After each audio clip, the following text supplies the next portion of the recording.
Hello guys, welcome back to my channel. അപ്പോൾ ഇന്ന് നമ്മൾ കോഴിക്കോടൻ സ്പെഷ്യൽ ഒരു വെണ്ടയ്ക്ക ഉപ്പേരിയാണ് ഉണ്ടാക്കാൻ പോണത്. അപ്പം അതിന് വേണ്ട മഞ്ഞൾപ്പൊടി,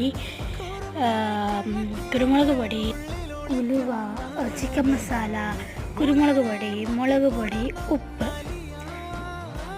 പിന്നെ വെളിച്ചെണ്ണ, പിന്നെ നമ്മുടെ സ്വന്തമായ വെണ്ടയ്ക്കയും മെയിനായിട്ടും പിന്നെ വേണ്ടത് പച്ചമുളക്, പിന്നെ കറിവേപ്പില,